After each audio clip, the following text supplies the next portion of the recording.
नागपुर महानगर पालिका चुनाव को लेकर राजनीतिक गतिविधियां तेज हो गई है। प्रभाग क्रमांक 33 से कांग्रेस की ओर से उम्मीदवारी मच्छिंद्र साबड़े ने आज अपना नामांकन पत्र दाखिल किया। नामांकन के बाद हमारी टीम से बातचीत करते हुए मच्छिंद्र साबड़े ने अपनी जीत को लेकर विश्वास जताया। उन्होंने कहा कि वे पिछले कई वर्षों से प्रभाग की समस्याओं से जुड़े हुए हैं और नागरिकों की मूलभूत सुविधाओं, विकास कार्यों और पारदर्शी प्रशासन को प्रभाविकता देंगे। मच्छिंद्र साबड़े ने दावा किया कि प्रभाग 33 की जनता उनके कार्य और जनसंपर्क पर भरोसा करते हुए उन्हें भारी मतों से विजयी बनाएगी। माझं नाव मच्छिंद्र रामराव सावडे, प्रभाग 33 SC पुरुष मधून मी आज माझा उमेदवारीचा अर्ज भरलाय भारतीय काँग्रेस पक्षाकडनं। मला जो विश्वास दिला माननीय हर्षवर्धन सपकाळ साहेब, माननीय मुकुलजी वासनिक, माननीय विकासभाऊ ठाकरे, अभिजित वंजारी आणि दक्षिणचे 23 तर्रारांचे नेते माननीय गिरीशभाऊ पांडव आणि समस्त माझ्या प्रभाग 33 चे जे काँग्रेसचे विचारधाराचे लोक आहेत त्यांचं मी आणि जनतेचं मी मनपूर्वक प्रथमशः धन्यवाद आणि आभार मानतो। मागील 45-46 महिन्यापासून महानगरपालिकेला प्रशासकीय व्यवस्था सुरू आहे।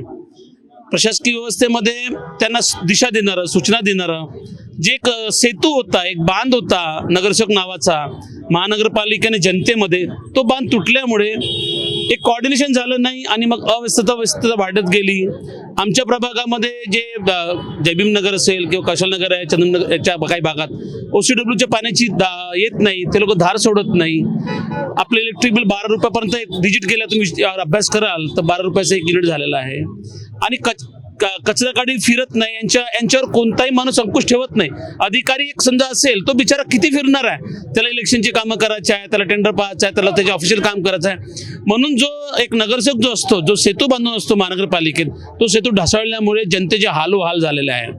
माझी अशी विनंती आहे तुमच्या चॅनलतर्फे की का बरं हा इलेक्शन घेतलं नाही हा वेगळा विषय आहे, परंतु सुप्रीम कोर्टही धन्यवाद की भारतीय जनता पार्टीला भाग पाडलं हा इलेक्शन घेण्यामध्ये आणि खरंच तर जनतेची जीत आहे की ज्याप्रमाणे हे जनता आणि सुप्रीम कोर्टाने जी दखल घेतली त्याच्यामुळे इलेक्शन झालं। नाही तर आपल्याकडे मला असं वाटतं की अजून 8-10 वर्ष काही या लोकांनी निर्णय घेतले नव्हते आणि जे काही नगरसेवक बनले होते ते सगळे ठेकेदार झाले होते। ठेकेदारी आणि सरकारी कर्मचारी आणि आमच्या गरिबाचा टॅक्सचा फंड याची विल्हेवाट लावण्याचा प्रयत्न यांचा सुरू होता, हा आता थांबलेला आहे। परंतु जर आम्हाला जर काँग्रेस पक्षाला बळकटी झालीच, येणारच आहे, देतीलच। जर काँग्रेस पक्षाला बळकटी आली तर आम्ही हा सगळा सेतू पुनश्च बांधू आणि आपल्या प्रभाग 33च्या सर्व समस्याला, चांगल्या समस्याला आम्ही काम करण्याचा, त्याला सोडवण्याचं, जनतेला आनंद देण्याच्या, जनतेच्या समाजाच्या शेवटच्या माणसापर्यंत आम्ही कसं पोहोचू, कशी मदत करता येईल याची आमची तळमळ आहे।